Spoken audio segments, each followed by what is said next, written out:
my house down just a little bit more.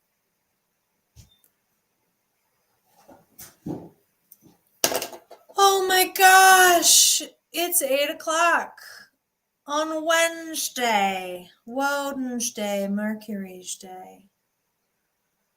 I believe we are live streaming onto several different platforms. And away we go. Hi, my friends. Are you out there? Is anyone out there?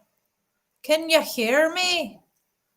All the way from where I'm at, this gorgeous little enchanted forest.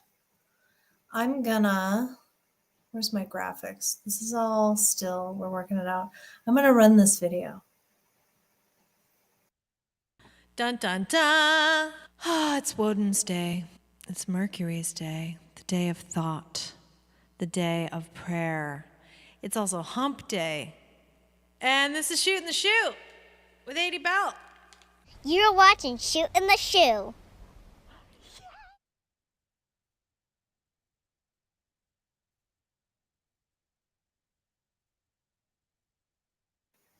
She's so cute. Isn't she just so cute? That's my niece. So, hello. Hi. I'm Adey Bell. I want to say thank you to everyone who was sent me sweet messages. It's been such a week. I'll go into the story a little bit when I get my friend Kate on here, but how are you? Where?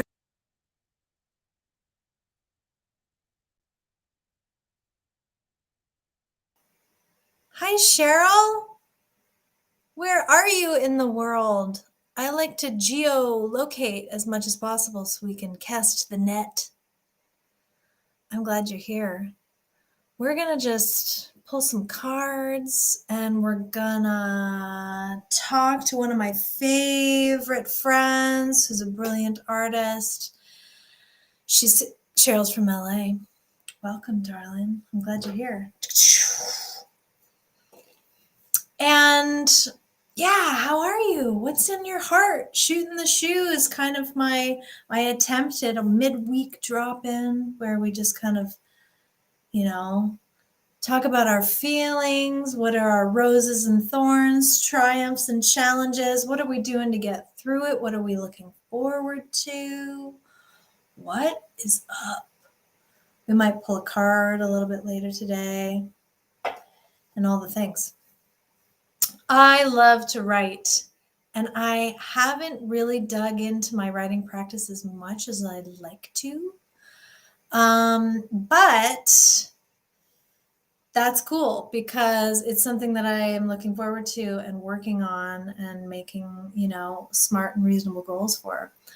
But my girl Kate is a writer, she's a dancer, and she's an ecstatic lover of life, and she's a deep griever, and she's a queen of the dark.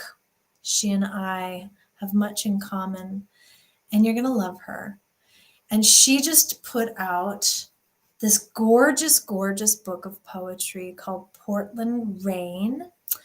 And we're going to talk about her book. We're going to talk about, I don't know, let's find out. Let's bring Kate in and see what we're going to talk about. Liana's in the house. Awesome. Here comes Kate.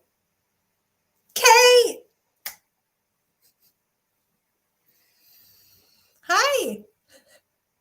Oh, no. You're muted. Let me unmute you. There we go. Oh, hello. Hello, darling. Hey. Oh, it's good to see you. Yeah, you too. Thank you for having me on this. Yeah, thanks for, wanting to hang out with me on a Wednesday night and talk about all things creative and witchy and deep and grieving and celebratory and all the things that we do, Gosh, we've been hanging out and having some good deep times for a while now. Yeah. I know. When I heard your music, I don't know, maybe 8 years ago, 7 years ago. Probably like that, yeah. I melted into longer. Could have been longer, yeah.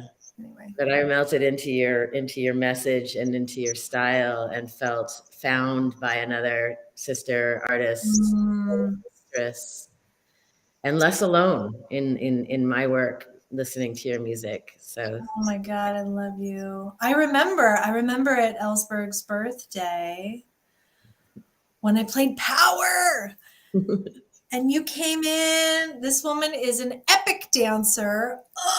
Oh my gosh. Raw, primal, uninhibited, all the things. Thank you for saying so. And I'm just glad we found each other. yeah. And then we immediately were like, wild woman. That's what I thought when I saw her. I was like, there's another wild woman. Thank God. Yeah. We're wild women. Wild grieving woman. I know, right? Who like totally doesn't follow the rules. We went to that retreat, that women's retreat. Remember? And we were like, everyone was doing the group thing over here, and Kate and I were like off on our own tangent, on our own adventure. We were like, I don't know what y'all are up to, but this is what we're doing. Yeah. That was so fun. Oh, darling. So yeah, here we are. We're hanging out with Kate, and I want to share a little bit of her beautiful work. Maybe we'll pop over to, I'll just say this, that we have the good fortune of being collaborators. I feel super grateful and honored that you trust your babies with me. And we got to record Kate's poetry as she was reading. I got to like record her in my home studio. And so we have several of her pieces recorded by her own voice. And then I've been playing some piano and doing some music in the background. So it's a really fun treasure for me. And I got to say, Kate, when I dropped into working on the pieces the first round, it just felt so natural. It was just like, oh, yes. This is When like, you were putting the music to the words? yeah. Because I remember so powerfully the experience of recording in your studio, my work, and the guidance you gave me in my delivery, my cadence, even how I pronounced certain words. One word, marrow or marrow. I It still was marrow, totally bone marrow. bone marrow, and I was saying bone marrow. Oh God, we laughed so much. We have so many raw outtakes of us laughing our little asses off. It was such a fun project, and I like being producer, you know, because I'm usually the one doing the singing and using the microphone. It was so fun to be able to just like hold space and create an atmosphere where you felt like you could dig into these pieces. That was a really powerful time. I'm so glad we did that. Yeah, that was, I mean, that stays with me because I do expect to be reading now that we can go out in the world more. I do expect to be doing readings, and what I learned in the recording studio with you around reading my poems, I will take with me when I go out in public again. Yay. Well, I got your back. Thank Do you. you need any vocal coaching or mic technique? I mean, there's a lot in it, you know, there's a lot in that art. And so it's good to know how to lean into that. Yeah. Oh my gosh. So awesome. Okay, cool. So without further ado, let's listen to one of the pieces. Yeah. Who's excited to hear a Kate Niebauer original with some Adey Bal Shanana holding it? I bet you are. I certainly am. Let's do it. I got to put these on though. Still here. Liana, Oh, Liana, you ready for this? You ready for this? Okay. Carol, thanks for being here. I haven't seen you in years. Right? Casey Jeppesen is here. I love that guy. Okay. So do I. Not quite as much as you do, but he's pretty awesome. You all right. So when you go to buy her book, you're going to go to this awesome website, kateniebauer.com. And I just have to show this. I just have to go, bam. Can you just look at this woman? Look at this shot. Kate, this is so you. The power, the vulnerability. You are just, you're a stunning creature. You're a stunning creature. Okay. Let's listen to a thing. Ready? Here we go. Today, under the wet, raining trees, a great grief found me. It pounded and crashed against the strength of this heart. A flood of wreck and wash, leaving silence in its wake. Grief waves that sweep across my lungs and erase the sky. Grief that belongs in the ground. Grief that waits behind the moon. This grief grips. Madness that gathers inside when the walls have stood too tall for too long.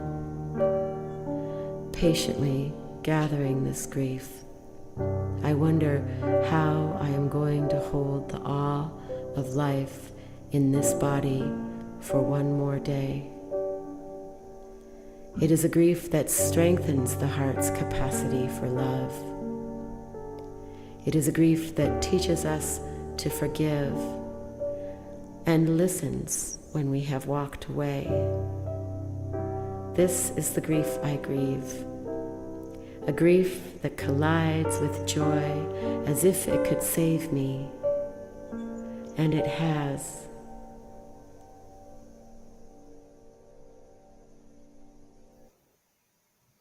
Oh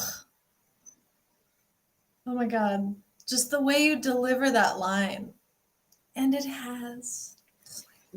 Yeah, and the way your music at the end goes into the place of hope that poem I like that it ended in. And we arc it. Amazing thing about that line was when I read that poem to David about 7 years ago, it didn't have that line, and it has.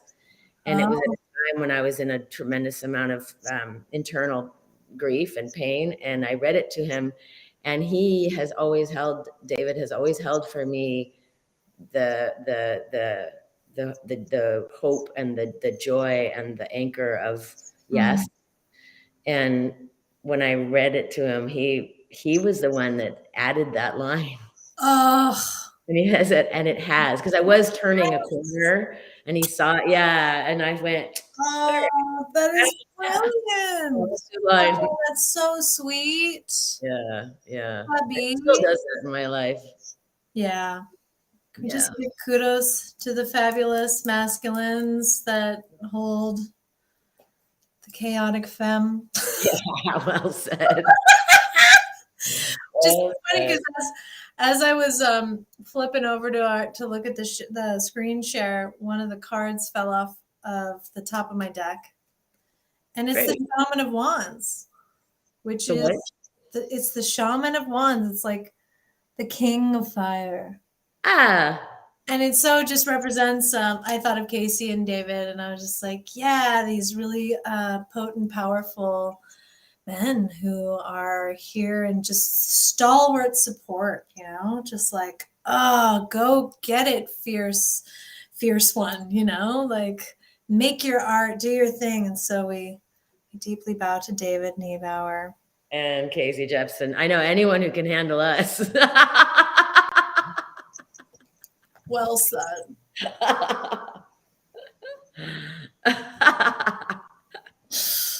Yeah. So, oh my gosh, what a gorgeous piece. I mean, this book is just filled with gorgeous pieces, and the layout and the way your articulation. I wonder if you want to speak a little bit about like, what does it take to like publish this gorgeous piece of your heart, of your life, like give us some of the juice. I mean, a lot of the material I've created over the last 10 years. So it wasn't as if I had to sit down and say and create it all. Or what happened is I went into a really, Portland winters are very dark, gray, overcast, rainy, quiet, peaceful, but very, very dark. And I surrendered to that when I moved here 4 years ago. And I just was in I could feel some more of my tendency to want to thrive, like toss and turn and swirl in my grief. And sometimes if I do that too much, I go down too far and I crumble. And so I decided in 2020, was a year ago, I guess it was a year ago, that I decided to do it. That instead of crumbling, I was going to build. Yes. And the biggest thing I think with any project, and I know any artist, particularly some who are on this video and have commented, are artists, and I know you know this, when we are ready to create something, one of the best things to do is to go and tell it to people who believe in you and are going to hold you accountable. Yeah. 100%. You know, throw your hat over the wall and say it, announce it, do something, promise it somewhere. Yeah, make some kind of a accountability. Yeah, and being a woman of my word, if I said I'm going to do it, now it's my word. Yeah, and it's so important to me to honor that, because I hate the feeling when I don't, and I want to be an integrous woman. And you break your word, and then you got to clean it up, and yeah, true. Yeah, and that impels me to be pulled forward. So I did that, and it was really cool. I found a publisher in Seattle called Peanut Butter Publishing. Yes. And his name is Elliot, and he is 75 and has been publishing first-time authors for 50 years. Wow. So when he and I talked on the phone, we had not met, we didn't meet for months after, but when we spoke on the phone, I could just, you can talk to someone on the phone and connect. You just know that, yeah, you can hear it in a voice sometimes, or just something. Yes. So instantly I knew, and he really was such a great handholder through the whole process. And it pulled me through the winter. It pulled me through a whole year of working through the remaining material that this book includes. I mean, it's almost as if this book is a finalization of all that material of the last 10 years. And now I feel that I can create anew. Yes. Oh, I love it. Like that was kind of like my first record. Which was like an accumulation, similar to what you just said, like 10 years of music that was just kind of sitting there waiting to get out. And that sense of freedom of like, it's out.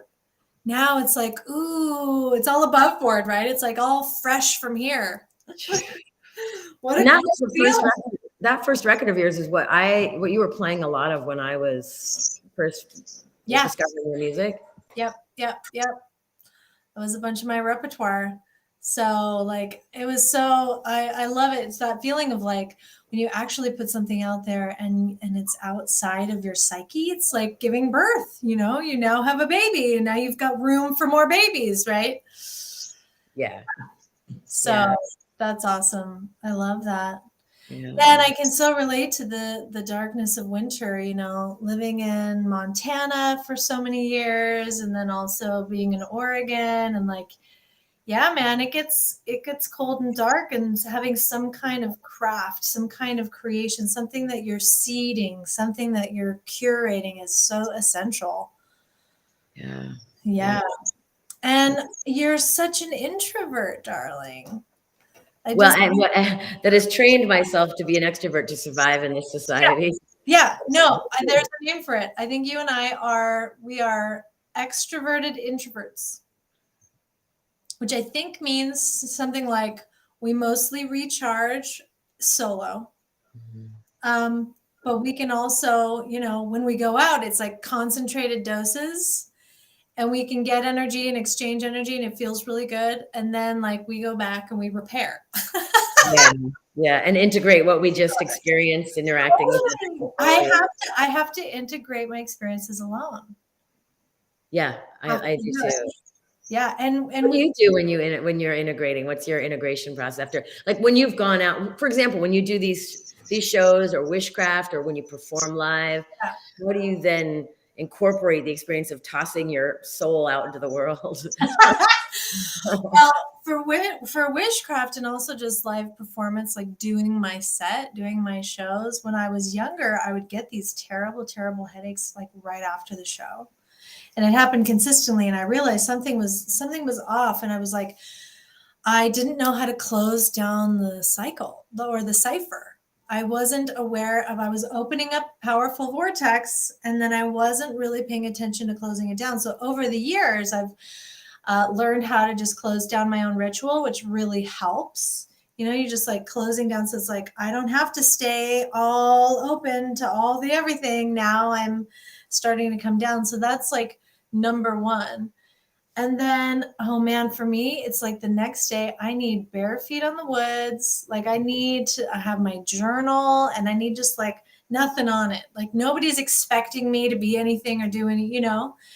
And then I write, you know, and I sometimes write new music. I really just kind of like let it drain out through my energetic being in nature. And nature is my number one resource for recharging my battery. It's like, there's nothing like mama. Yeah. She's the one. Yeah. I'm curious when you write music, you had mentioned at the very beginning of the show that you're writing more. Yeah. But is it easier for you to write music or to write? I mean, you write incredible lyrics too. So yeah. what comes first for you? Oh man, you know, they happen. Yeah, they kind of dance around each other, right? So lyrics, some potent like writings will turn into lyrics that I'm playing with. It's usually like when I sit down at the piano, I'm just kind of fucking with a melody, you know. I'm just kind of weaving it out and teasing it. I'm just having fun as a pianist, right? Like I'm just kind of staying there, and then a melody will come through and it'll be like, oh, there's a thing, and I'll hum it out, or I always record it in some way, mostly on my phone, because I'm kind of like, I get it now, you know, I don't have time to set up all this stuff. And then the two just kind of start like coming together, and it'll be a lightning moment where I'll be like, oh, that's the piece that goes to that piece. And then it's like puzzles, and then I get to pull them together. Sometimes pieces come like lightning bolts, like the whole thing comes through 100% start to finish. Jezebel was like that. Jezebel was just like, here you go. And I was like, oh my God, thank you. You know, just like, yeah, so I tend to take little like gem moments from my journal writing, and then be like, yeah, no, that's a theme, that's what's happening, and then they'll find their way towards the melody and towards what's happening with the music. Oh, cool. So it is kind of in tandem for you. Yeah, absolutely. It's kind of depends on the day, the vibe, what's going on. Some of my best lyrics come from the bathtub. Do you ever get good writing in the bathtub? No, I don't. Okay, well, that's just one of my things. No, I think I get some really great inspirations when I am dancing. So when you were saying, yes, after being in a social experience, and you need to kind of integrate that, and you go get barefoot and put your feet on the earth and get close to nature and Mother Nature. I will put my headphones on and go to a park and dance under the trees. And in Portland, there are so many parks with trees. Yeah. And while I'm dancing, it's a way to work out stuff. I'm shaking and twirling and stuff. And I often get these incredible downloads while dancing. But it looks like someone else, Tatiana, gets downloads in the bathtub too. In the bathtub. Oh, hi, Nancy, Ashmead. Good to see you. Thanks for coming out. Yay, or coming in, or whatever we're doing. Well, I'm inspired by your dancing, because that's one of my my awesome new things that I'm doing this year, as well as dancing more. And nice. so I just love your way of like, you just go in, like you don't care about what's going on. You just like get in your space and you just like do it. And I want to do that. I'm like, I'm more like in my living room, you know. I put on my big speakers and I get on my meow meow and I like have my thing in my living room. And then I'm leaning into dancing like in public with other people. Can you imagine? Oh my gosh. Good for you. Like a class or something, huh? I was thinking about taking a class, but I was I'm just going to there's all this, you know, opportunity for dancing in Asheville. There's tons of dance. There's ecstatic dance. There's beat church that I like, and I've done some of their musical cool downs for. And yeah, so I'm going to hit them all up. I'm even going to go to goth night on a Wednesday night when I'm not shooting the show. Good. Make sure to bring those glasses when you go there. And the fake cigarette. And the fake cigarette. Well, I just want to read this because what you said, this is on Kate's website on one of her pages. And I would just the last thread I want to weave in together. In a world where rage and kindness are opposing forces manifesting through gestures that break hearts, raise a glass, drop people to their knees, or create communities of care and courage, this book shares words and images that will invite you to experience the ecstatic release of grief and the weightless joy that comes with letting go. The artwork and poetry are explosive and ferocious, interspersed with pieces that are subdued and sweet. Portland Rain will move you through the wonder of a child, a woman, a lover, and a leader. Oh, I love this last sentence about this book moving us through the wonder of the child, the woman, the lover, and a leader. It makes me think of the silver wheel and the archetypes of our inner selves. Yeah. And so you've got pieces that are you like speaking from this archetype, from this inner self? What's your process with that? Some of the pieces are about working through some childhood memories. And the title, Portland Rain, is from a poem in the book called Portland Rain, about growing up in Portland.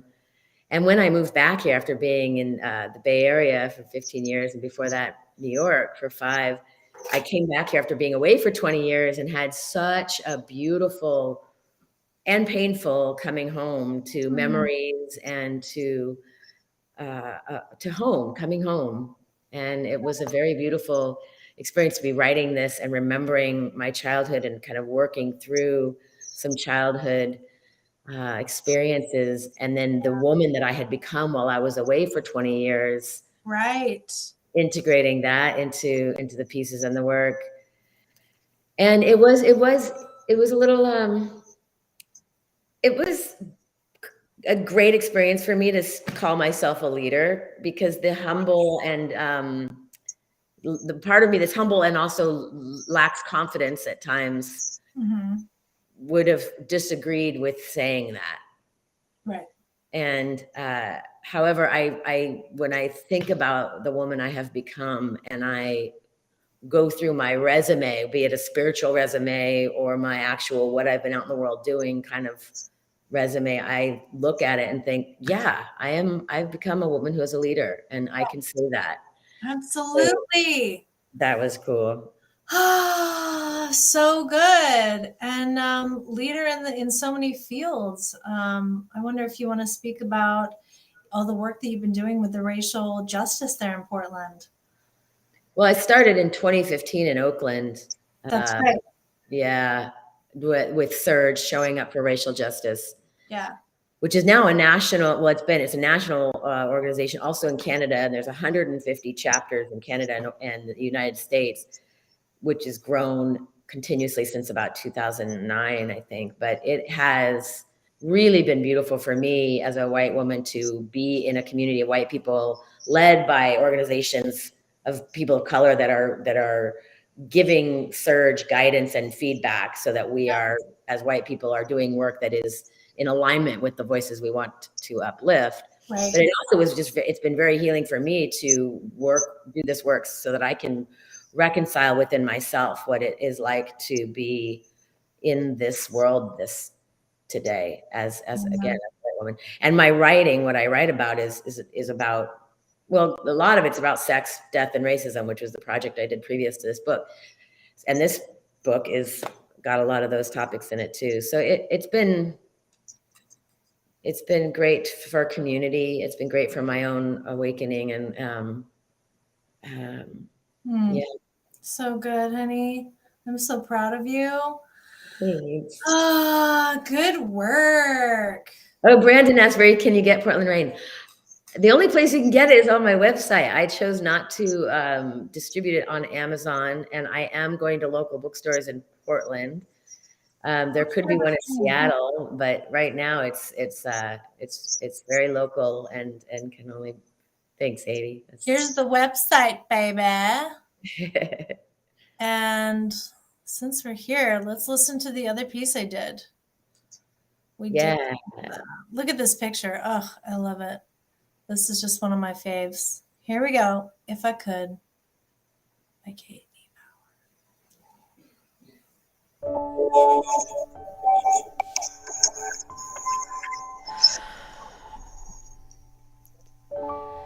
Your broken, breaking heart I hear at night and in the dawn light. If I could drink the pain out of your heart, eat it from your core and leave only the might of your brilliance in its place, I would. If I could, I would suck the ache from your bones, leaving the rich marrow of your truth to hold your head upright in the wind of this resistance. If I could, I would.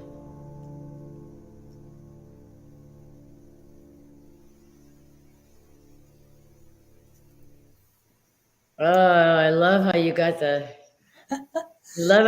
piano. Your piano and we got to do more of that because we got to do more of that and live too. Oh yeah, that would be great. You know, and if not live streamed and recorded. I have some of our old recordings on my phone of the Jefferson Niebauer hangout.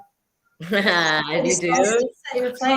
Yeah, we have some of those rough drafts. Yay, Liana says more. Tatiana's clapping.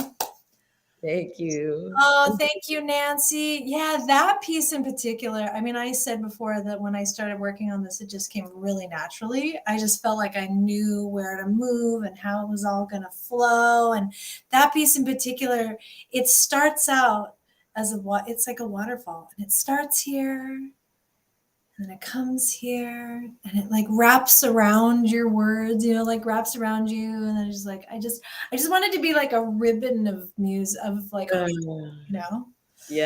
that was one of my favorites. And that was when you taught me how to say marrow. I had to not laugh when I was sharing that. I was like, the marrow, the rich marrow of your bones. And then you pulled me aside and said, I think that it's pronounced marrow. It's marrow. Yeah, I still don't know. I mean, unless you want to do it like an English lady. Marrow, I'll see you tomorrow. Yes, marrow of your bones, darling. I want to suck it out. No, but in all seriousness, that poem brings me to tears every time. It's so good. We got to do more. Yeah. Hi, Julia. Julia Maranska. Oh, lovey. Thanks for joining us. We're hanging out on a Wednesday talking about art. Oh, so good. What's the next poem you want to play music to of mine, please? I know, right? Ooh, well, I picked this time. Oh, great. So maybe it's time for you to pick because you were like, no, you just do what you pick one and go with it. And I started with those two. And just side tangent so I don't forget. We will have those audio recordings for purchase and download soon.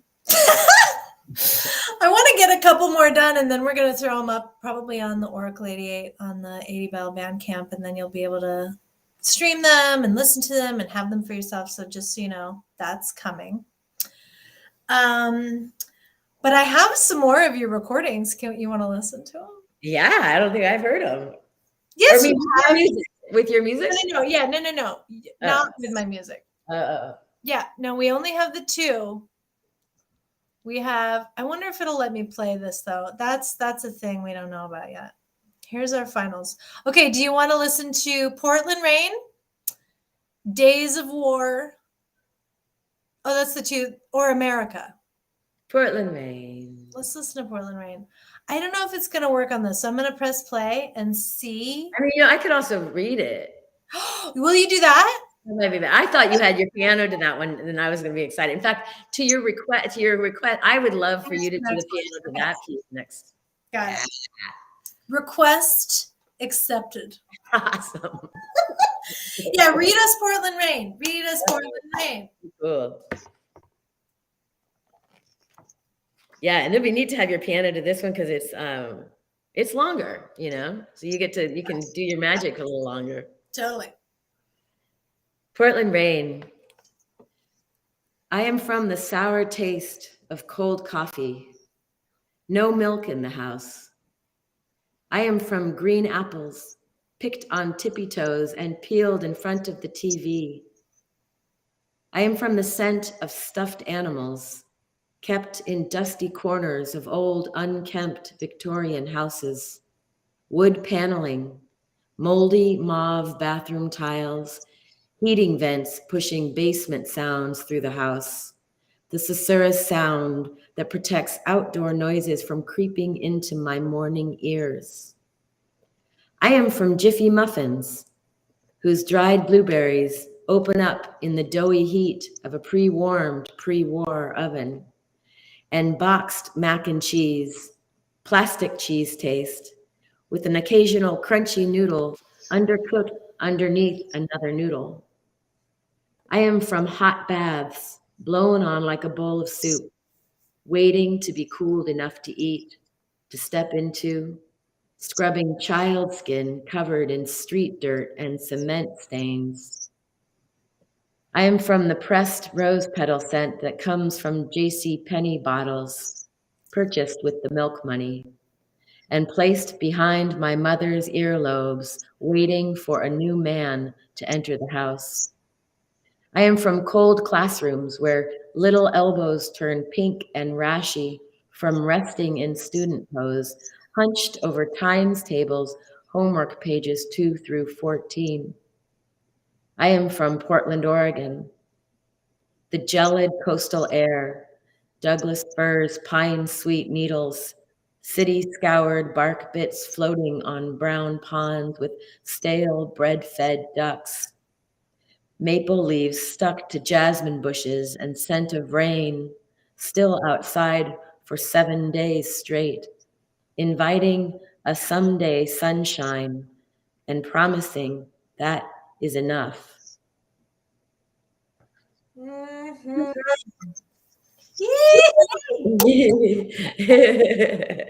Oh my God. Yes. I relate to some of those childhood moments. I know when we shared this, and it's amazing. I've read this. A lot of people, whether they were in Minnesota or different states, have this similar kind of memories of the Victorian or the Jiffy Muffins or the, the stuffed animals, the stuffed animals or the times tables homework, student pose. Yes. Yeah, that's cool that it reaches and touches more than just Portland, Oregoners. Yeah, it's deep and beautiful and relatable. I find myself in it. Thank you. You're so good, baby. You're so good. I do feel very proud. I've experienced, thank you, Cheryl. I've experienced such an easeful pride, not the kind that kind of makes me arrogant and like a jerk, because I have done that plenty in my life, but the kind that's just a peaceful release of this work into the world and a pride that is peaceful.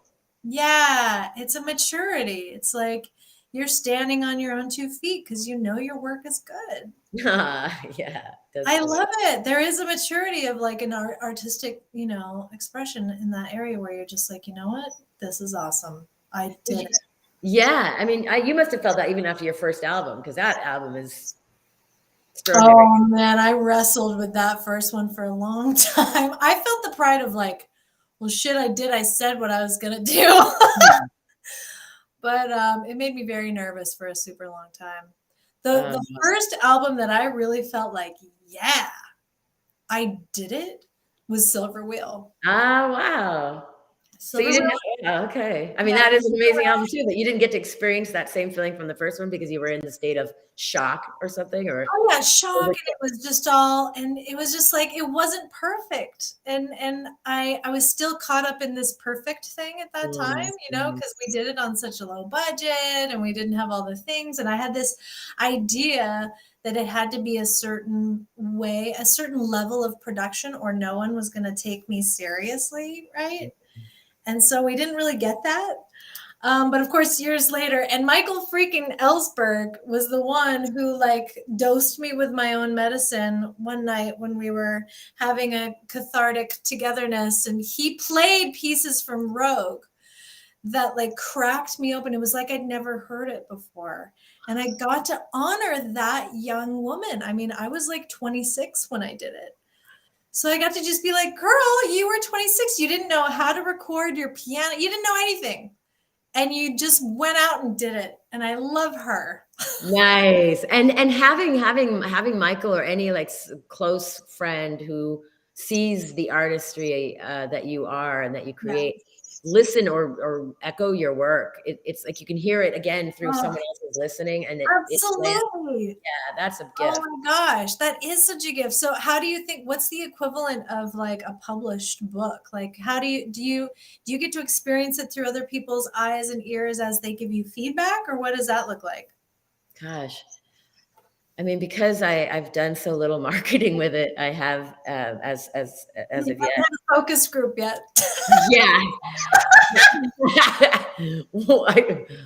what has been great is the occasional text or phone call I've gotten from the people who have responded, just really direct, and given some great feedback. I do look forward to the opportunity once I get myself out there, which I'm in the process of doing, of actually being in public and reading it and being able to be in a more of in a live moment experience with someone. Because the feedback I'm getting so far is people, they've read it or they've looked at some of it, and then they call or text, and that's so moving. But the experience of being able to be live with it would be really neat to just kind of feel it. Oh my God, when I come visit later this year, let's hit up some open mics. Yes, in fact, there's some great ones I've been researching here that do. There's some great ones out here. I'll line them up. I'll line them up when you get your flight. Absolutely. Okay, line them up, baby. Line them up. You gotta bring your keyboard. We'll knock them down, baby. We'll knock them down. Would you fly with your keyboard? Would you bring that out here? Oh God, no. No, okay. Well, I have a friend who has one. You can just use theirs. Yeah, we'll rent one. We get somebody else to handle that. You actually pretend to take a drag. Of course. I'm not just gonna hold it. Oh, that's so great. Oh, I forgot to ash. You can ash it. Yeah, you gotta. Yeah, I ash it too. So yeah. Oh well, I think that's brilliant, and you're in such a great town for it. The open mic vibe and the poetry, and you got all these luscious, sensitive artists. Yeah. Yeah. There's a lot of us out here. Oh my gosh. Oh, Cheryl, I made this. Check it out. You can make one too. I'm very careful, maybe is the word, about when I use this prop, because as you know, I'm a multi-dimensional, archetypal, crazy character being, and I have all kinds of characters, and this is one of my characters, and she's got it. This is, I made this. Anyways, just careful about it because, obviously I'm not using it around the sensitive youth, and they're thinking about picking up smoking. They're like, oh, Adey Bell smokes cigarette, it's a prop. And I use all kinds of props as state changers. In fact, I started using this hashtag Forever Gone. I thought I'd bring it back, of costumes as tools, as well as sober state changers. It's like, I'm not going to do the thing, but I'm going to feel like I'm doing the thing. Sometimes I'll put my kombucha in a martini glass. It's awesome. It's just part of the vibe. Brilliant. Oh man, but I can't wait to dress up with you. Let's dress up. Let's go read some poetry and play some music. And that's gonna be good. Yeah. So I'll do Portland Rain next, and then what do you feel? And I'm actually hesitant to ask this question, even though we kind of talked about it before we got on. Because I kind of hate it when people ask me this, especially when I just released something. What's next, Kate? Now that you've just poured your life and soul into this amazing thing and all of your time and and it's out, what's next for you? No, I love it though. I mean, it is.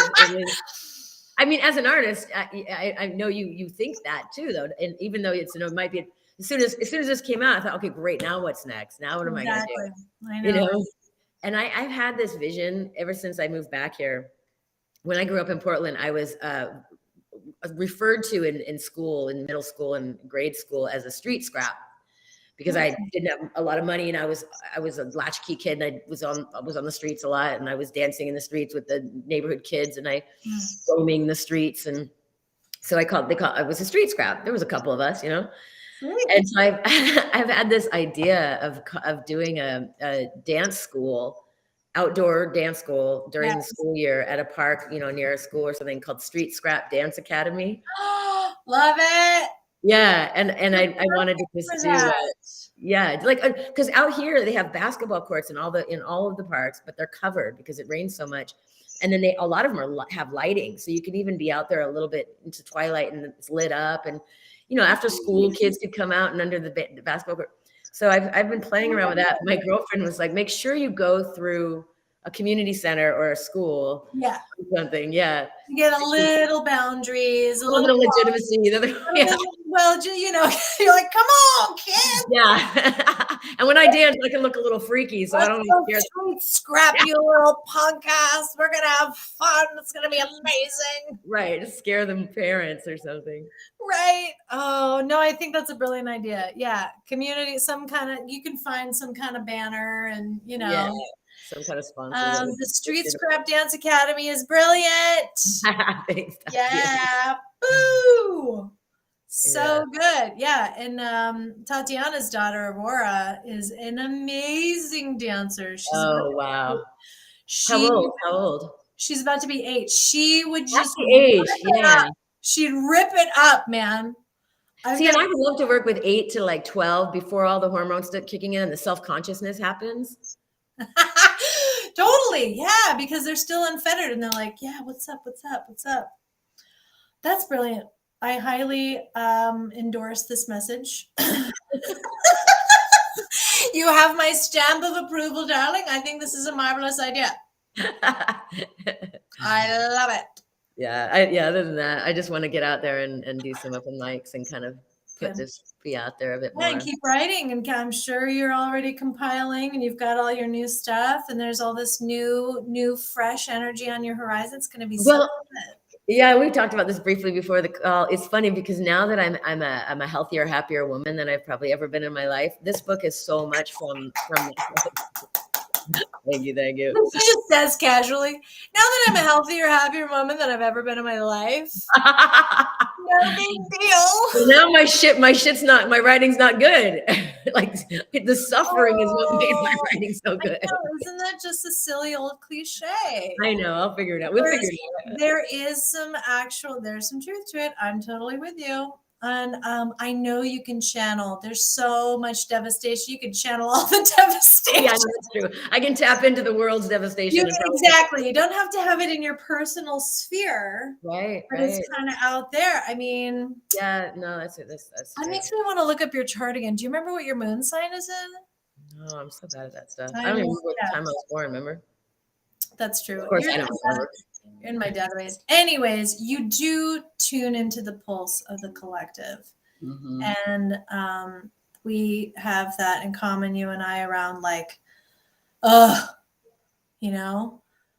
channeling the grief and the heartache so that we can make something beautiful out of it, right? So that it doesn't have to fester and get stuck and be all crap. And then it heals our own souls, and then we put it out there and see if it resonates. So I just love that you are aware and using your skills in order to like help compost this incredible time that we're in of so much. The tower is falling. Yeah, I mean, speaking of which, are you working on your 3rd album? Because you just recorded all those songs recently. This will be so this will be the second EP with Venus Exalted. Oh, got it. I was just I think it's actually let's see, Rogue, Vesica, Silver Wheel, EP Volume 1. This will technically be 5 if you count. But Rogue and Silver Wheel were purely yours. The others we're wearing more collaborative. Yeah. And Silver Wheel, we have Jeffrey Lynn Carrington and James Hoskins, cello and voice. Oh, that's right. Yeah. But there's no. I do have a little bit of Matthew. So yeah, Silver Wheel was like the beginning of Venus Exalted happening. Right. Yeah. Okay. So we recorded 3 new pieces. I've actually recorded 6 more. Bye, Cheryl. Thanks for hanging out with us. We'll see you later.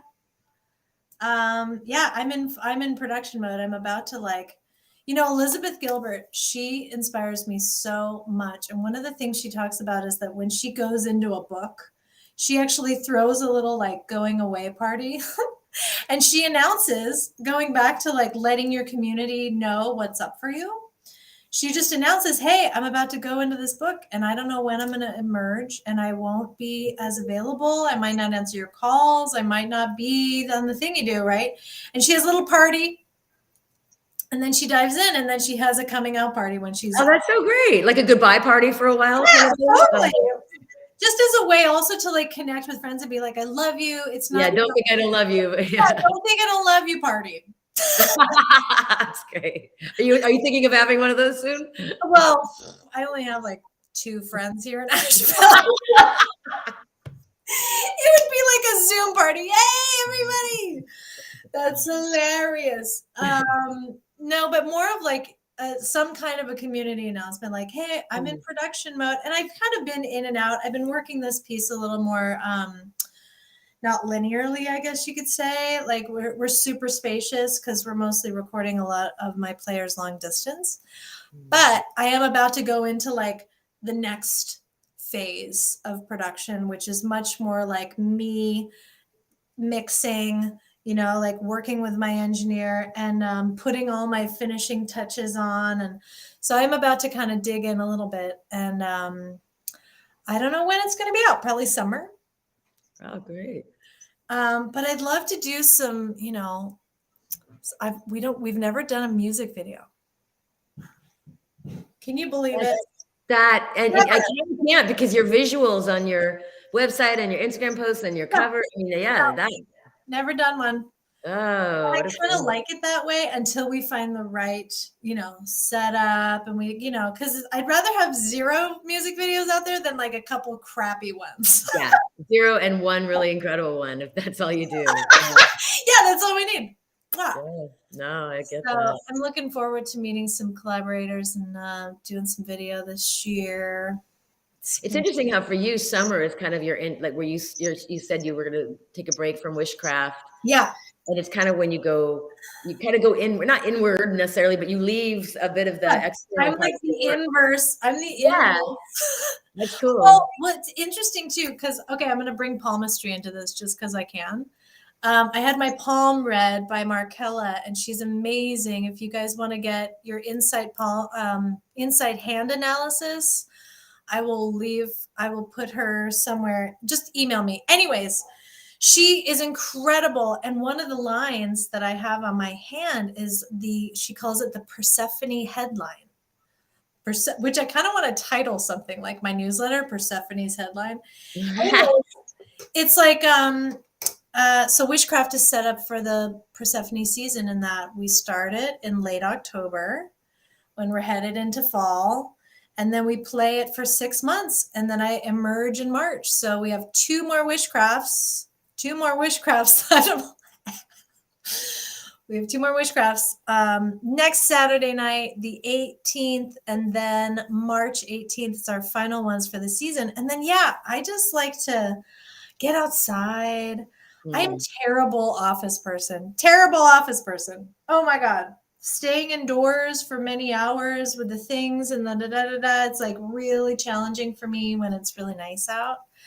And I just want to do some traveling and exploring, and I got to set up all kinds of, I'm just I want to get out there. And I feel like that's what a lot of people want to do as well. So musically, it's more like if I get invited to play a show or there's like a garden party or like concerts like that, but it's not like wishcraft, right? That I makes like sense. I like to reserve that for like the coming in times. It's like, okay, we've all frolicked and had fun this year, and now we're gonna kind of like. But I am looking forward to more opportunities to playing in the right venues for the right, all the right things. So we'll see. We'll see how it goes. Yeah, great. Oh my gosh. Well, I love you so much, and I'm so proud of you. Thank you. I love you too. I really am touched that you had me on the Shootin' the Shoo. Shootin' the And shoo, and yeah. through your work with my poems, it's been so Yeah. beautiful to deepen our friendship and also to collaborate as artists. And yeah, really special. Likewise. So if you want to stay in tune with Kate, do you have a newsletter on your website? Okay, if you want to stay in tune with Kate, sign up on I'm barely any. I know. I'm on Instagram with 36 followers. Oh, see? I'm one of them. So Okay. find Kate Niebauer on Insta, sign up on my newsletter, and you'll know when I put out the music. There you go. And also as she does things and as we do them together. Thanks everyone for being here. Thanks Liana. Thanks Cheryl. I saw Brandon in there. I don't know if you're still here, Brandon. Love you. I was going to show you the cats because Brandon asked for. He's like, will the cats be at Shootin' the Shoo? Oh, I'll finish with the story. Do you want to hear what happened with the cats? Yeah, I don't know either. You're like, whatever. Yeah, sorry, Brenna. They're not here. They're not in this room. I could probably go find one and bring it over, but I'm not going to do that. Anyways, thank you for your concern. Stanzi scratched my face as she was, this is mirrored. As she was escaping from a dog attack, and I'm so glad that we're okay, and thank you for checking in. I got so many emails from that subject line last week. My cat ran over my face. That was great. It really made me think about how like negative emotional subject lines really grab people. And I don't ever want to I don't want to like manipulate your emotions so that you open my email. But I am also curious, like, how do we lean into that? How do we create more engaging shananas so that people, anyways, my cat ran over my face. And That was pretty great. It was awesome. And we're healing up and we're going to be all fine. So I will see you all at Wishcraft On the 18th. Next Saturday, the 18th. I love you. Thank you so much. Say hi to David. I will say hi to Casey. Okay. Bye, baby. Bye, honey. Let's see. Do I end the stream? What do I do? I could put on a graphic. Let's do this. Dun dun dun. It's Woden's day. It's Mercury's day. The day of thought. The day of prayer. It's also hump day. And this is Shootin' the Shoo with Adey Belt. You're watching Shootin' the Shoo.